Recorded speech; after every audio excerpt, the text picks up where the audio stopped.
आता वळूयात आजच्या चर्चेच्या मुद्द्याकडे। मंडळी, स्टँड अप कॉमेडियन प्रणित मोरेच्या शोच्या निमित्तानं सध्या देशभरात वादंग उठलंय। ते आता केवळ एका शो पुरतं मर्यादित राहिलेलं नाहीये, तर डिजिटल माध्यमांवर सुरू असलेल्या सडक्या बाजारूपणाचं जळजळीत वास्तव या निमित्तानं समोर आलंय का? विनोद हा आपल्या आयुष्यातल्या ताणतणाव हलका करण्यासाठी असतो, पण जेव्हा विनोदाच्या नावाखाली अश्लीलतेचं, थिल्लरपणाचं आणि द्विअर्थी विधानांचं जाहीर बिभत्स प्रदर्शन मांडलं जातं, तेव्हा त्या विकृतीला कॉमेडी म्हणावं का? आणि हाच खरा प्रश्न आहे। या संपूर्ण प्रकरणात सर्वात धक्कादायक आणि संतापजनक बाब काय माहिती आहे? हा प्रकार चुकून झालेला नाहीये। एखादा शो आधी काही तास शूट होतो, त्यानंतर तो तांत्रिक पातळीवर एडिट केलेला जातो, मग तो सोशल मीडियावर अपलोड होतो। म्हणजे शूट करण्यापासून ते अगदी अंतिम टेलिकास्ट करेपर्यंतचा संपूर्ण प्रक्रियेत निर्माते, दिग्दर्शक, एडिटर्स आणि स्वतः अँकर यापैकी कोणालाही या अश्लीलतेचं वावगं वाटू नये, की केवळ व्ह्यूज आणि त्यातून मिळणारा बक्कळ पैसा या गणिताच्या पोटी जाणीवपूर्वक हा वादग्रस्त भाग हायलाइट करून अपलोड करण्यात आला। जे शब्द आपण आपल्या खाजगी आयुष्यात कधी उच्चारताना 100 वेळा विचार करू, अशा शब्दांचा भडीमार उघडपणे चॅनलवरून केला जातो आणि त्यावर ॲडल्ट कॉन्टेंट अशी कोणतीही चेतावणी दिली जात नाही। हा निव्वळ बाजारूपणा आणि बेजबाबदारपणाचा कळस आहे का? प्रेक्षकांच्या हातात माईक देऊ त्यांच्याकडून थिल्लर कमेंट्स वधून घ्यायच्या, हिमांशू आणि सेजल पवार सारख्या तरुणांच्या सडक्या मानसिकतेला रोखण्याच्या ऐवजी किंवा ती वक्तव्य एडिट करण्याच्या ऐवजी उलट फिदी दात काढून त्यांना अधिक खतपाणी घालायचं, हा प्रणित मोरेचा निव्वळ विकृतपणा आहे का? अशा विकृत मानसिकतेला समाजात नॉर्मलाइज करण्याचा हा प्रयत्न अतिशय घातक आहे आणि त्याला वेळीच चाप लावणं गरजेचं आहे। तो सोशल मीडियाकडून सुद्धा, सोशल मीडिया साईट ज्या आहेत त्यांनी सुद्धा त्याला चाप लावणं गरजेचं आहे। तरुण पिढीकडून आलेला हा उथळपणा चीड आणणारा असला तरी त्यांच्या चुकांची शिक्षा थेट त्यांचं करिअर उद्ध्वस्त करणारी असावी का? हा प्रश्न आज या निमित्तानं उपस्थित होतोय। काही जण म्हणतात त्यांना पूर्णपणे बायकॉट करा, काही जण म्हणतात त्यांना जेलमध्ये टाका, काही जण म्हणतात त्यांचं पूर्ण करिअर उद्ध्वस्त करा। हे योग्य आहे का? काही समर्थकांच्या मते ही शिक्षा अतिरेकी आहे। खरा प्रश्न हा आहे की ज्या तरुण तरुणींनी ही विधानं केली ते व्यवस्थेचे केवळ मोहरे आहेत। मूळ गुन्हेगार तर शो चालवणारे, त्याला ग्लॅमर देणारे आणि त्यातून व्ह्यूजच्या माध्यमातून प्रचंड माया जमवणारे, त्यावर डोळा ठेवून अश्लीलता विकणारे निर्माते आणि कॉमेडियन जबाबदार आहे। मग कारवाईची कुऱ्हाड फक्त हिमांशू आणि सेजलवरच का? मुख्य सूत्रधारांना केवळ माफी मागून मोकळं होण्याची सवलत का? असे अनेक सवाल आज आपल्याला उपस्थित करायचे आहेत। पण सगळ्याबद्दल बोलण्यासाठी आपल्यासोबत मान्यवर पाहुणे सहभागी झालेले आहेत। स्टुडिओत माझ्यासोबत न्यूज 18 मराठीचे संपादक मंदार फणसे सर आहेत। सर, स्वागत आहे आपल्यासोबत। या चर्चेत सहभागी होण्यासाठी प्रसिद्ध कॉमेडियन सुनील पाल आहेत। सुनीलजी, खूप स्वागत आहे। खूप दिवसानंतर तुमची भेट झाली, खूप स्वागत आहे। आपल्यासोबत प्राध्यापक डॉक्टर चेतन दीक्षित आहेत, जे कायदे तज्ज्ञ आहेत आणि कायदेशीर बाजू आपल्याला त्यांच्याकडून समजून घ्यायच्या, ज्याबद्दल आपण बोललो की अभिव्यक्ती आणि पुन्हा गुन्हा आणि स्वैराचार या सगळ्या गोष्टीबद्दल ते कायदेशीर सुद्धा आपल्याला सांगतील।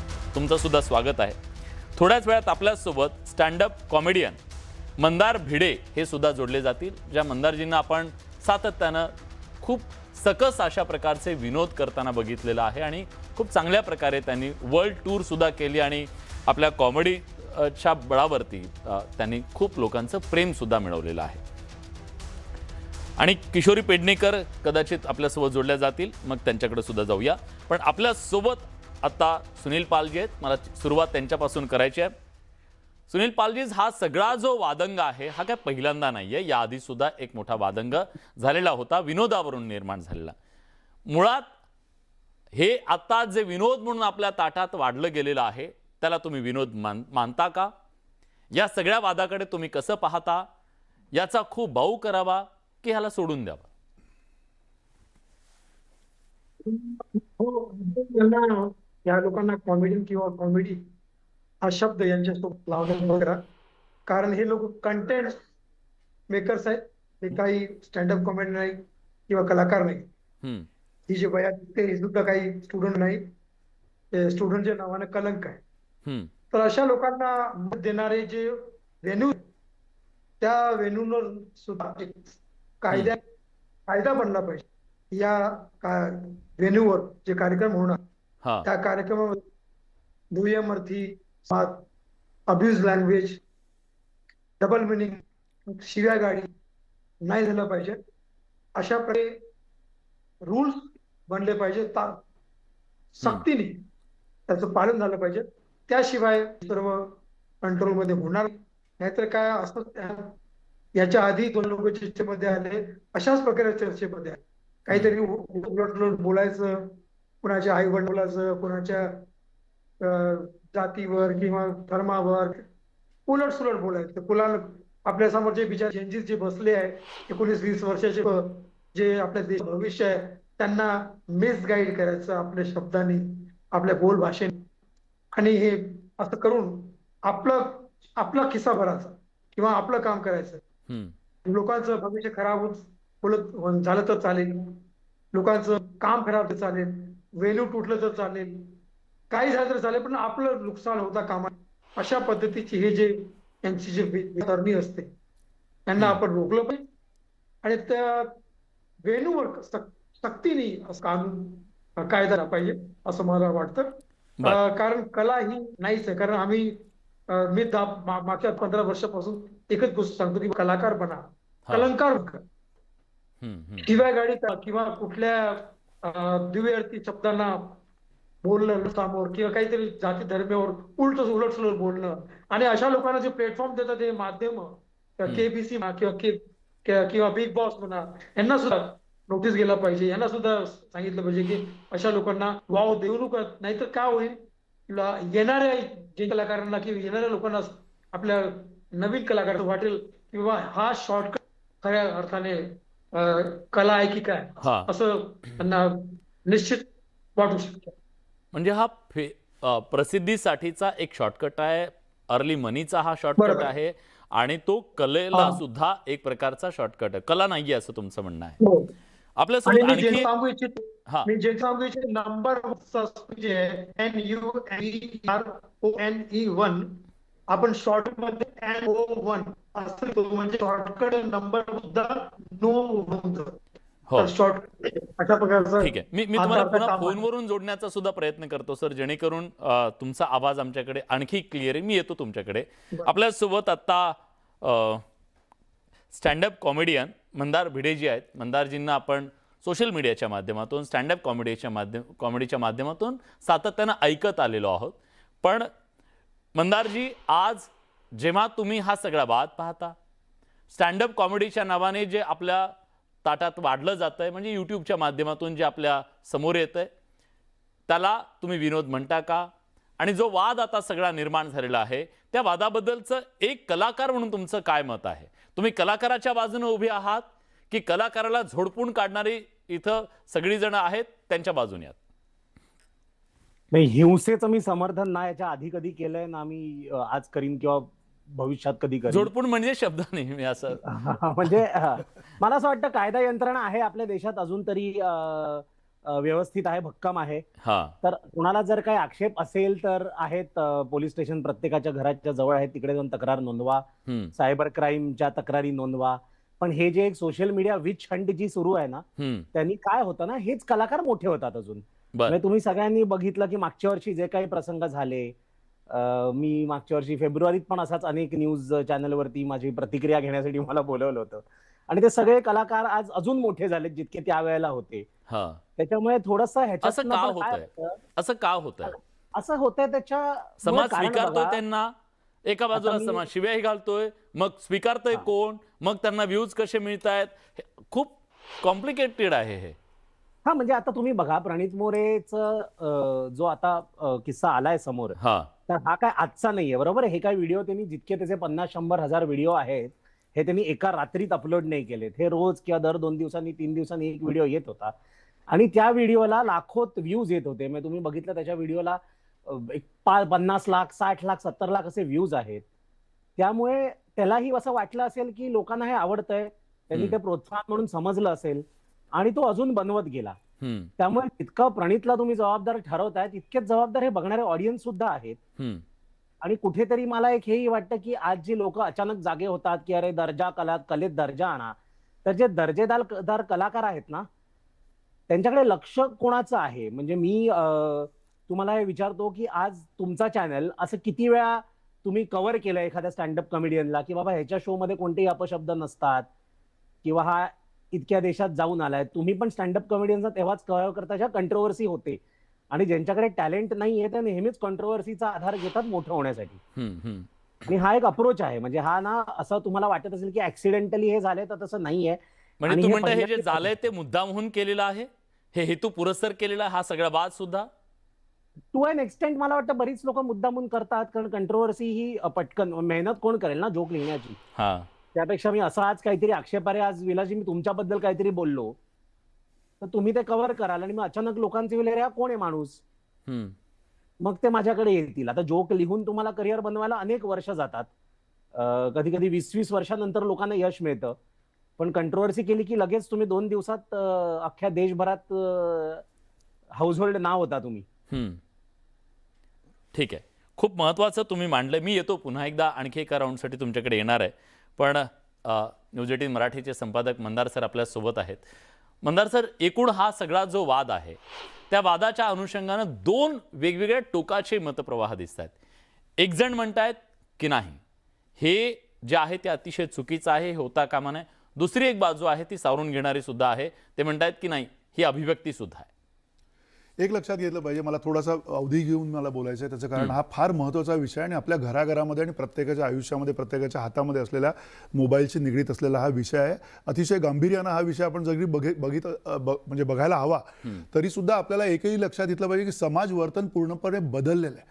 आत्ताचा समाज आणि काही वर्षापूर्वीचा समाज, अगदी 8-10 वर्षापूर्वीचा समाज, ह्याच्यामध्ये जमीन आसमानाचा फरक झालेला आहे. आणि या जमीन आसमानाच्या फरकमध्ये म्हणजे आता इथे मंदार बसलेले आहेत, सुनील बसलेले आहेत, मी दोघांचा फॅन आहे, मी दोघांना फॉलो करतो. पण मुद्दा असा आहे की आत्ताच्या समाजाचा जो ह्युमर कोशंट आहे, ज्याला आपण म्हणतो की हास्य विनोद समजून घेण्याची जी क्षमता आहे, जी मानसिक क्षमता आहे, तीच कमी झालेली आहे. आणि अशा वेळेला विनोदाकडे बघण्याचा जो दृष्टिकोन आहे तो सुद्धा नेमका कसा असायला पाहिजे हा त्यातला एक सगळ्यात महत्त्वाचा भाग आहे. दुसरा भाग असा आहे की याच्यामध्ये जे राजकारण घुसलेलं आहे किंवा जे राजकीय नेतृत्व याच्यामध्ये आलेलं आहे किंवा ज्या पद्धतीने लगेच नेते तिकडे गेलेत, म्हणजे KEM मध्ये आतापर्यंत एवढं मोठं आंदोलन मी बघितलं नाही की तिथे काही सुविधा मिळत नसतील तर त्यांना तिकडे आंदोलन केलेलं आहे. पण तिकडे जाऊन आता या मुलीला काढायला तिकडे लगेच लोक बसलेले आहेत, त्यांना तिच्या करिअरचा त्याच्यामध्ये बर्बाद करायला पण लोक बसलेले आहेत. पण हे का होतंय ह्याच्याकडे कोणी लक्ष देत नाहीये. मूळ मुद्दा असा आहे की एक तर या समाजाचा ह्युमर क्वेश्चन जो मी म्हटला तो कमी झालेला आहे. त्याच्यामध्ये विनोद बुद्धी जी आहे, जी विनोद बुद्धी संपूर्णपणे नष्ट झालेली आहे. अशी परिस्थिती आत्ताच्या समाजाची आहे. लोकांना विनोदच कळत नाही आहेत. लोक इतक्या वेगवेगळ्या तणावांमध्ये किंवा वेगवेगळ्या भावनिक गोष्टींमध्ये अडकलेले आहेत, त्यांना विनोद कळत नाहीत. हा एक भाग झाला. दुसरा भाग असा आहे की विनोद हा सगळ्यात कठीण असा कलाप्रकार आहे. आणि त्या कलाप्रकाराकडे जर हे दोघे जण आत्ता आपल्याबरोबर जे कलाकार बसलेले आहेत, जे म्हणजे नामवंत आहेत, पण हा विनोद करण्यासाठी एक तर तुम्हाला समाजाचं भान असावं लागतं, तुम्हाला अभ्यास असावा लागतो आणि त्यातला विरोधाभास काढून तुम्हाला समोर यावं लागतं. त्यामुळे विनोद करणं हे कोणाही येऱ्या गबाळ्याचं काम नाही आहे. आणि त्यासाठी किमान काहीतरी एक पात्रता असावी लागते. ती पात्रता समाज माध्यमांवरती, सोशल मीडियावरती असत नाहीये. यातला सगळ्यात एक मेक अशी आहे की जो प्रश्न आपण वेगवेगळे जे प्रश्न विचारलेले आहेत त्याच्यामधला एक महत्त्वाचा मुद्दा असा आहे की आता ज्या कॅटेगरीज झालेल्या आहेत, म्हणजे ज्या पद्धतीचं अल्गोरिदम तयार झालेलं आहे, त्याच्यामध्ये कॉमेडी हा नुसती कॅटेगरी नाही आहे. या कॅटेगरीमध्ये दुसरी एक सब कॅटेगरी त्याच्यामधली अशी आहे की जी छुपी कॅटेगरी आहे, मी म्हणतो डार्क वगैरे म्हणायला आहे, पण क्रास त्याच्यामध्ये विभत्स अशी एक कॅटेगरी आहे. आणि विभत्स दाखवलं किंवा विभत्स केलं तर तुम्हाला जास्ती अल्गोरिदमिक त्याच्यामधनं मदत मिळते. आणि त्यामुळे तुम्ही जर चांगलं काही केलं तर त्याच्यामध्ये मिळत नाहीये. त्यामुळे शेवटी लोकांना पर्याय ठेवलेला नाहीये या माध्यमांनी, समाज माध्यमांनी लोकांना पर्याय ठेवलेला नाहीये की तुम्ही काहीतरी विभत्स करा तरच लोक बघतील, तरच तुम्हाला पैसे मिळतील, तरच तुमच्याकडे हिट्स वाढतील. मला वाटत नाही की समाजाला हे आवडतंय. किंवा कदाचित असंही असू शकेल की त्या सोशल मीडिया साईट सुद्धा त्याला प्रमोट करू शकत असतील. तेच करतायत. मी तुम्हाला तेच म्हणतो की हे जे अल्गोरिदम आहे हे शेवटी कुठलं आहे? एक गुगल आहे, एक मेटा आहे, या दोन कंपन्यांच्या दुसऱ्या कंपन्या नाही आहेत. अल्गोरिदम असं का होतं याचा सुद्धा विचार करायची ही वेळ आलेली आहे. ह्याच्यामध्ये राजकारण्यांनी जर का कुठे आंदोलनं करायची असतील तर त्यांच्या समोर जाऊन केली पाहिजे. हे काय चाललेलं आहे? म्हणजे जाऊन त्या मुलीनी तिथे जर का ऍडमिशन घेतलेलं असेल, तिच्या काय पात्रतेवरती ऍडमिशन जर का घेतलेलं असेल तर तिला तिकडून काढण्याचा यांना अधिकार कोणाला दिलेला आहे. पण आज तिने त्याच्यामध्ये भाग घेतला, त्याच्यावरती ती काहीतरी बोलली, तिने माफी पण केली. मग आज जर माफी मागितल्यानंतर सुद्धा समाजाला म्हणजे काय तुम्ही ठेचायचं का लोकांना? आपण कायद्याच्या राज्यात आहोत. मग आपण जर एखाद्याने माफी मागितली तर त्याला माफ पण करायचं नाहीये. आणि म्हणजे आजच्या भाषेमध्ये चुकीला माफी नाही. अरे कोण तुम्ही कुठल्या काळामधले आहात लोक? चुकीला माफी नाही म्हणजे काय? कोण माफ करणार आहे तुम्हाला? म्हणजे हे जे आत्ताचं जे एक प्रकारचं जे समाज वर्तन मी जे म्हटलं जे बदलून गेलेलं आहे, आता सगळा ढवळून गेलेला समाज आहे, त्याच्यामुळे कुठेतरी समाजाचा सुद्धा तोल गेलेला आहे आणि राजकीय व्यवस्थेचा सुद्धा तोल गेलेला आहे. राजकारणी हे जे कार्यकर्ते आहेत त्यांचा सुद्धा तोल गेलेला आहे आणि त्यांनी अशा प्रकारे जे रिॲक्शनरी वागणं आहे ते चुकीचं आहे. त्यासाठी मी इथे आलेलो आहे सांगायला. आपल्यासोबत प्राध्यापक डॉक्टर चेतन दीक्षित सुद्धा जोडले गेलेले आहेत. मला कायदेशीर बाजू सुद्धा तुमच्याकडून समजून घ्यायची आहे. कारण साधारणपणे काय आहे की एक सीमारेषा आहे, ती सीमारेषा सामान्य माणसाला कळत नाहीये की माझी अभिव्यक्ती आहे असा जेव्हा वाद निर्माण होतो तेव्हा पहिलं ढाल काय केलं जातं? माझी अभिव्यक्ती आहे, मला संविधानाने इथं अधिकार दिलेला आहे. कायदा अभिव्यक्ती आणि स्वैराचार आहे. अभिव्यक्ती आणि विकृती याच्यामधला जी रेषा आहे ती कुठं कायदा स्पष्ट करतो? धन्यवाद विलासजी. या संदर्भामध्ये मी सगळ्यांना सांगू इच्छितो की आपल्या राज्यघटनेबद्दल एक सगळ्यात मोठा भ्रम आहे की आपल्याला अभिव्यक्तीचं स्वातंत्र्य आहे. मी ही गोष्ट ऑन रेकॉर्ड सांगतोय. कायद्यामध्ये, राज्यघटनेमध्ये कलम 19 मध्ये आपल्याला अभिव्यक्तीचं स्वातंत्र्य नाहीये. आपल्याला अभिव्यक्तीच्या स्वातंत्र्याचा अधिकार आहे. मी ही गोष्ट परत सांगतो, स्वातंत्र्य हे कधी निर्बंधच असतं. जेव्हा अधिकाराचा विषय निघतो तेव्हा त्या अधिकाराला आपल्याला मर्यादा घालता येतात. आता मुद्दा येतो, अगदी कायदेशीर बोलतो, नंतर एक फार इंटरेस्टिंग केस आहे, ती केस सांगून मी या विषयावर मत मांडतो. कलम 19+2 मध्ये जे काही वेगवेगळी निर्बंध दिलेत अभिव्यक्तीच्या स्वातंत्र्याच्या अधिकाराचा, म्हणजे जर तुम्ही अगदी बघितलंच टेक्निकली तर ते फ्रीडम ऑफ स्पीच नाहीये, ते right to freedom of speech आहे. ह्याच्यामध्ये खूप मूलभूत फरक आहे. आपल्याला अभिव्यक्ती स्वातंत्र्य नाहीये. तर त्याच्यामध्ये वन ऑफ द ग्राउंड्स आहे ते म्हणजे डिसेन्सी अँड मॉरॅलिटी. आता मी थेअरीमध्ये जात नाही. थेअरीमध्ये जर गेलं तर नॉनसेन्स आहे कायदा या बाबतीत. स्पष्ट सांगायचं झालं तर जुनी केस 1962 ची डीपीपी वर्सेस शॉ. त्याच्यामध्ये झालं होतं, ती शॉ नावाच्या एका माणसानं सगळ्या वेश्यांचे न्यूड फोटो काढले होते आणि त्याची डिरेक्टरी पब्लिश केली होती. आता वर्ष आहे 1962. त्याच्यामध्ये युके मध्ये ऑब्सिनिटी किंवा या अशा पद्धतीची जी काही वल्गर गोष्टी असतात ह्याच्या संदर्भामध्ये कायदा नव्हता. 1962चा केस आहे आणि साधारणपणे आपण गुन्ह्याची अशी व्याख्या करतो की जर तो गुन्हा म्हणून लिहिला गेला नसेल तर तो गुन्हा नसतो. जेव्हा हा विषय हाऊस ऑफ लॉर्ड म्हणजे तिथलं सर्वोच्च न्यायालयामध्ये गेला तेव्हा सर्वोच्च न्यायालय म्हटलं we are custodian of morals. 1962 मध्ये सर्वोच्च न्यायालय हाऊस ऑफ लॉर्ड्स जे त्याला म्हणतात युके मध्ये, ते म्हणालं we are custodian of morals आणि ही आमची जबाबदारी आहे समाजातील नैतिकता टिकून राहावी म्हणून. त्यामुळं आणि तुम्हाला म्हणजे आश्चर्य वाटेल 9 महिन्याची त्यांना पनिशमेंट झालेली आहे त्या शॉला. 1962 साली झालेलं आहे. आणि आज काय होतं, हा जो विकृत आहे प्रणित मोरे, तुम्हाला खोटं वाटेल, हे बघा मी रणबीर अलाहाबादी याच्या बाजूचा आहे. कारण की एकदा दोनदा तुमच्या हातून चुकीची गोष्ट घडते, लोक माफ करतात, काही नाही. कारण की जर तुम्ही रणबीर त्याची बिअर बायसेप्स बघितलं तर कंटेंट चांगला आहे त्याचा. पण हा जो विकृत आहे ना प्रणित मोरे, ह्याला खरंच सांगतो, ह्याला सिव्हिलाइज्ड लँग्वेज नाही समजत. एक मुलगी येते, डेंटिस्ट हा म्हणतो तू किती आ करू शकतेस, ती आ करून दाखवते, ते म्हणते तुझ्या बॉयफ्रेंडला आवडतं का. एक मुलगी वर्गात त्याच्या ह्याच्यामध्ये शो मध्ये येते, ती म्हणते की मी लहानपणापासून अंगठा चोखते. त्या चोखण्यावर ह्यानं 10 मिनिटं खूप खान अतिशय विचित्र विभत्स बोलत होता. ऐकलं मी ते. मला कळत नाही, आपण सेजलवर बोलतो, त्या हिमांशूवर बोलतो, ते एकदा बोललेत. हा दलिंदर माणूस नेहमी घाणच बोलतो आणि अक्षरशः स्वतःचा अवयव आवळून बोलतो बरं तो.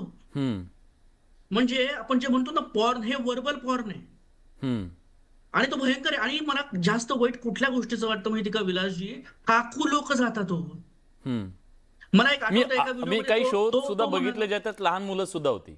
जे की फॅन अहो, होती म्हणून सांगतो. तिथे गेलेली होती, एक आई वडील त्यांना आई घेऊन बाप- गेले होते. आई बाप म्हणतायत तुझे शिव्या देतोस तो हरामखोर प्रणित, माझी मुलं तुझे शिव्या ऐकतात. आपल्याकडे लहान घरी भुपाळे चालते, मनाचे श्लोक सकाळी चालतात, तर हे रील्स बघत राहतात. तुम्हाला खोटं वाटेल, तो म्हणतो अरे भाड्या म्हणू नकोस, बाबा आहेत ते तुझे.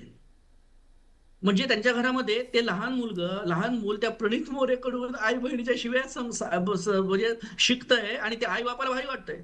पण मग अशा प्रकारचा जो बिभत्स प्रकारे कॉन्टेंट सांगतो, असेल हा तो मुद्द्यावर कायद्यानं येतो. रोखता येऊ शकणार नाही. कायद्यानं रोखता येतं, पण अडचण आमची कशी माहिती का, आपल्या हा. सुप्रीम कोर्टाला फार हाऊस आहे आपण किती लिबरल आहोत ते दाखवायचे. हम्म.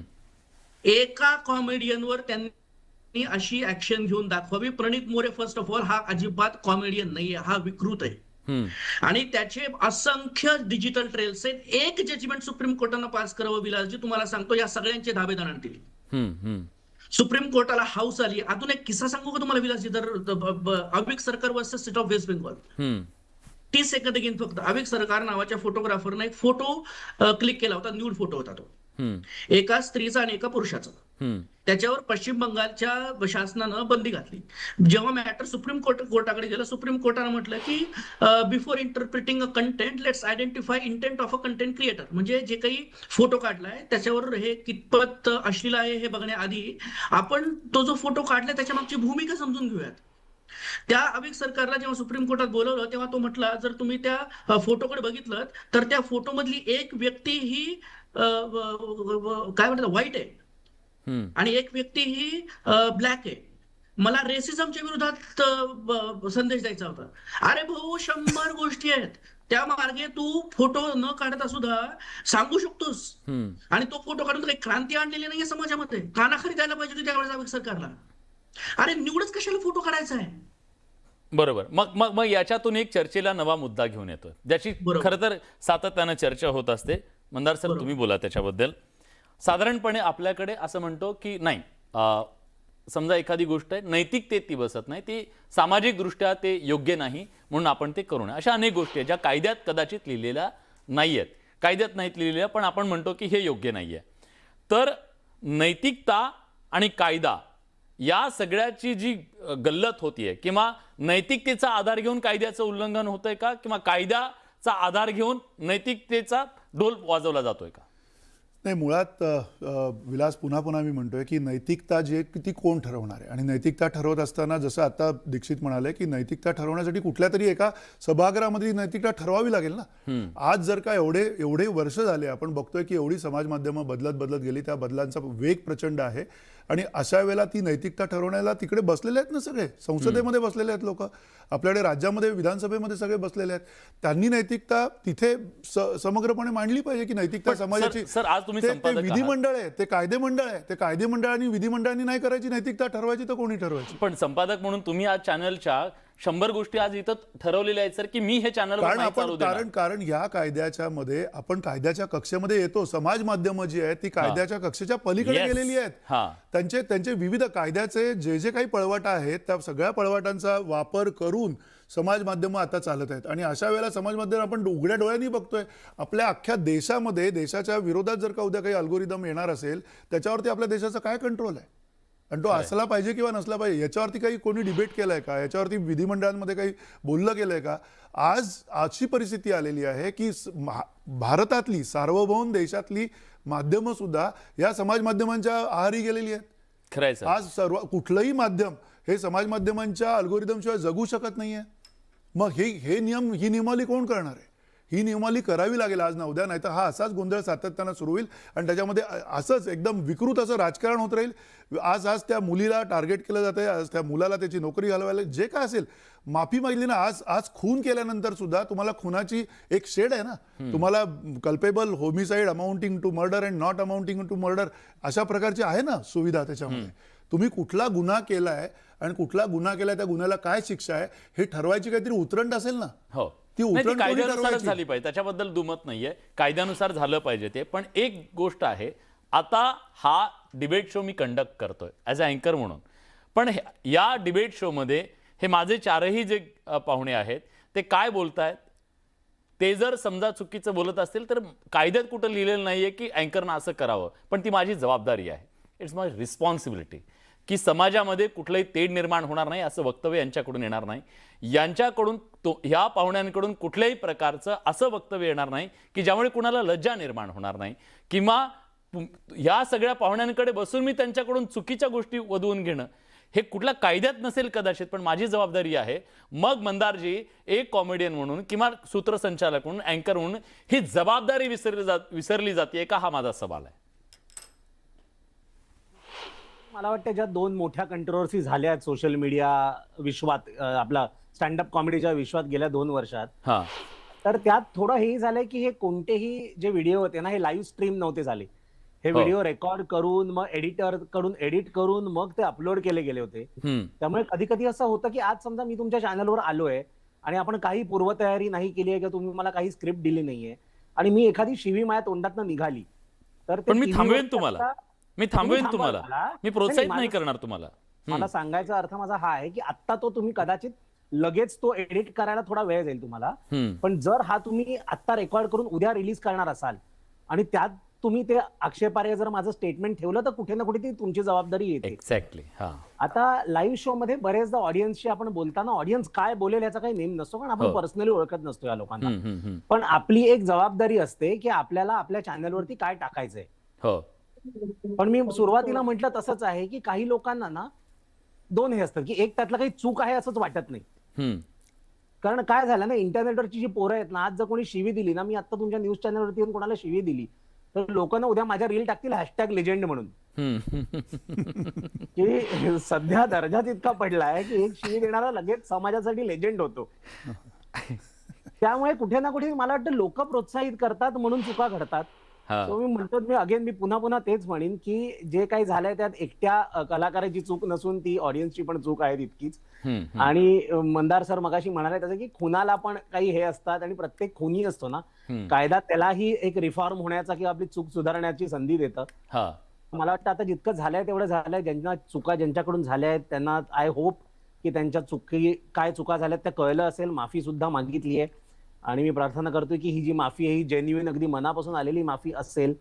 आणि कोणाची कला थांबवणं म्हणजे काय असतं ना, कलाकार एकटा नसतो तर त्याचं कुटुंब असतं, अनेक पोटं त्याच्यावरती असतात. मी थोडासा इथे डिफर करतो. मला कंप्लीट करू द्या विलासजी. मला फक्त एवढंच सांगायचं की एक संधी, आता ती जी डॉक्टर पण आहे ती मला वाटतं शिकती, अजून MBBS करते, त्यामुळे 21-22 वगैरे वय असेल.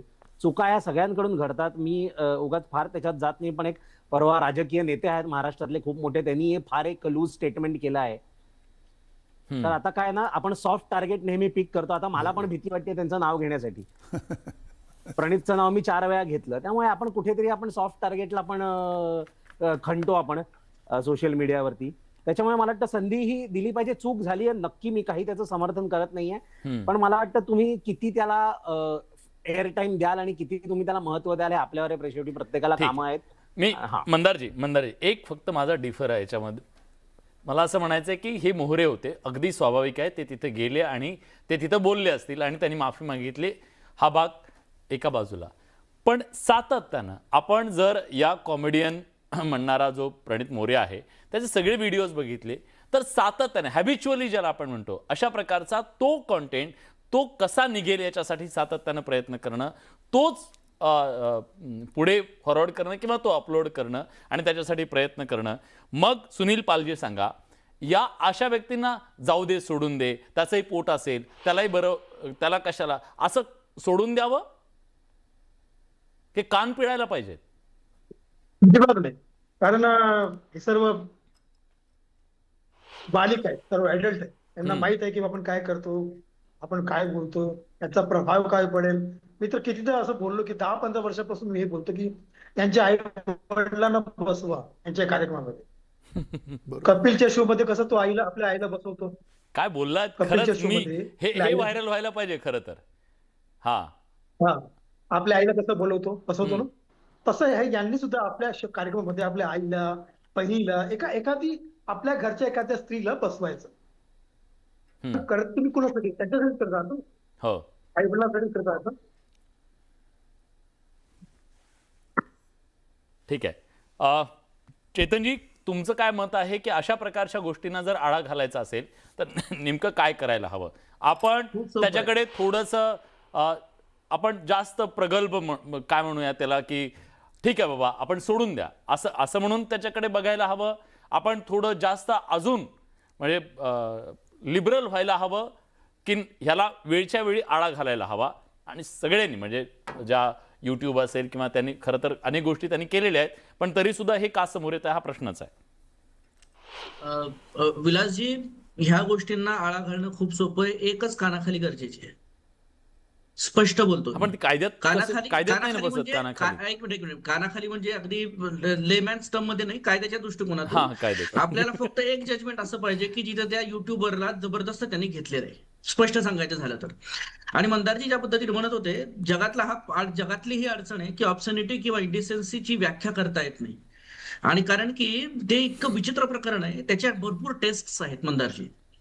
त्या अगदी हिकलिन टेस्ट होती आधी, नंतर लाईकली ऑडियन्स टेस्ट झाली, ह्याच्या 17-18 टेस्ट आहेत. सध्या आपण भारतामध्ये फॉलो करतो लाईकली ऑडियन्स टेस्ट, म्हणजे याचा समाजावर काय परिणाम होईल. आणि पुन्हा मी ह्या मुद्द्यावर येतो. मला सेजलचा काही प्रॉब्लेम नाहीये, मला त्या दुसऱ्या जो कोण होता त्याचा पण काही प्रॉब्लेम नाहीये. मला प्रॉब्लेम आहे प्रणित मोरेचा. जागोजागी ह्याचे शो बंद पडले पाहिजेत. आणि ह्याच्याही पुढे जाऊन सांगतो, आपलं शासन भयंकर दुबळ आहे. लोक या शासनाला फॅसिस्ट म्हणतात, पण खोटं नाही सांगत आहे.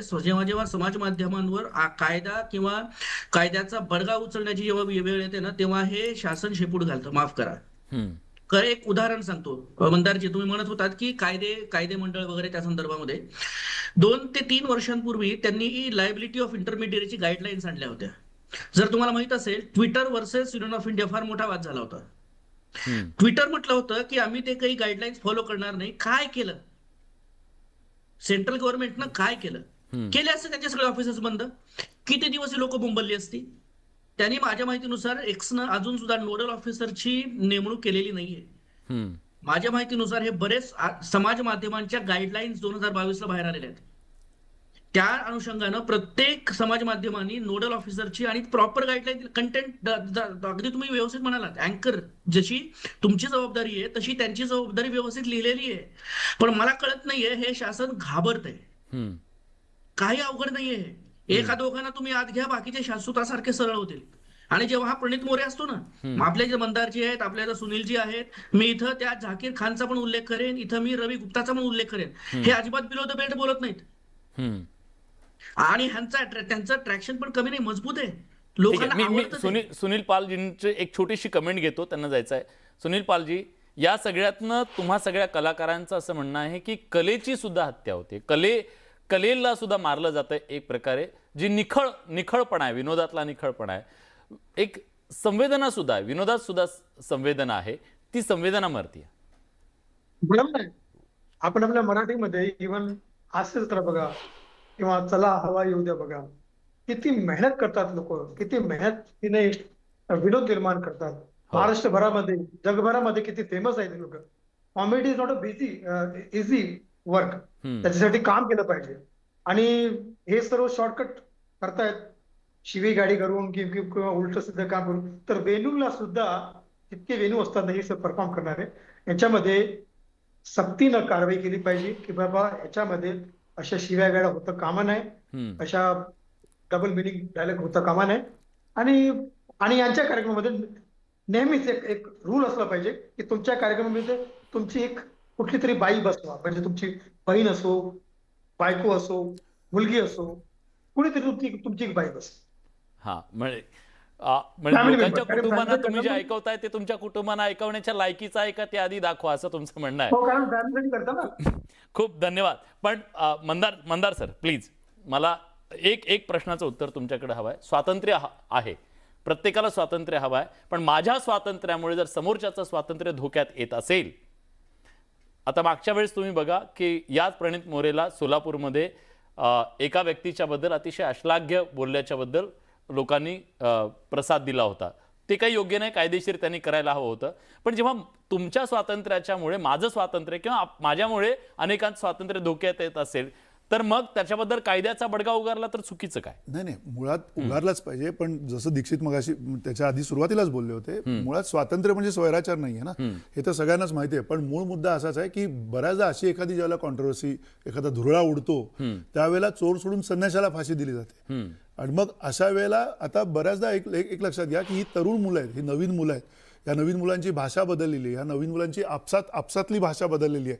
सुनील पाल जरी म्हटले असते की त्यांच्या आईला बसवा किंवा त्यांच्या काय कुटुंबियांना बसवा, पण आज हे जे ह्या ज्या सगळ्या चौकटी बनलेल्या आहेत ना, ह्या चौकटी ज्या आहेत त्या वेगवेगळ्या पद्धतीनं अभिव्यक्त होत आहेत.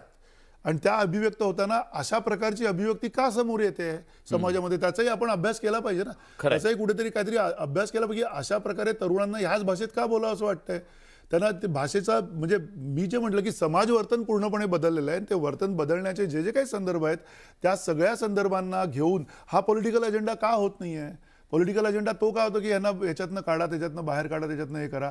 हे असं करायला कुणाला मुळाशी जायचं नाहीये. आणि लॉंग टर्म जावं लागेल त्याच्यासाठी, नक्कीच जावं लागेल. शिक्षण व्यवस्थेत बदल काय करावं लागेल त्याच्यापासून सगळं हे केलं नाहीये ना तर पूर्ण समाज डुबणार आहे ना, बुडणार होत आपण सगळेजण.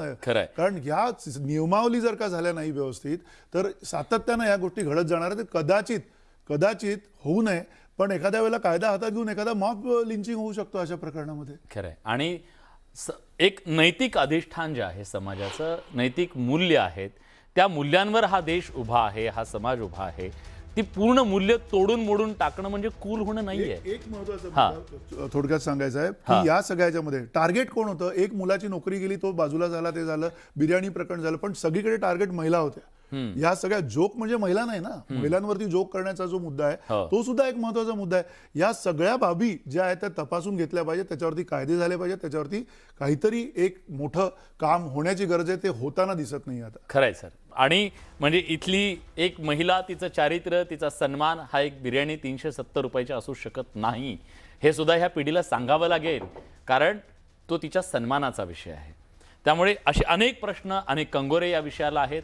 त्यामुळे मांडणी करत असताना कॉमेडियन सुद्धा पुढच्या काळामध्ये निश्चितपणे कला मरणार नाही, आपला माणूस म्हणून आत्मा मरणार नाही, कायदा मरणार नाही, आणि सगळ्यात महत्त्वाचं म्हणजे आपण जे सोशल फॅब्रिक आहे आपलं, त्याला सुद्धा कुठेही धक्का लागणार नाही याची काळजी घेणं सगळ्यांची जबाबदारी आहे. पण या चर्चेमध्ये आपण आलात, अतिशय मुद्देसूदपणे आपापली भूमिका आपण सगळ्यांनी मांडली, त्याबद्दल तुमचे मनापासून आभार. मला विश्वास आहे प्रेक्षकांना सुद्धा आजच्या या चर्चेतून नक्की काहीतरी सापडलेलं असेल, यात कुठली शंका नाही आहे. जाताना बघा प्रेक्षकांचा कौल काय आहे. जेव्हा आपण हा प्रश्न विचारला होता की कॉमेडीच्या चुकीची शिक्षा अतिरेकी आहे का, 72% लोक होय म्हणतायत, 28% लोक नाही असं म्हणतायत. तर अशा प्रकारे पुढच्या काळात हे वाद अशा प्रकारे उभं राहणार नाहीत, यासाठी निश्चितपणे कलाकार काळजी घेतील अशी अपेक्षेसह बडे मुद्देच्या चर्चेत आपण इथेच थांबतोय. धन्यवाद.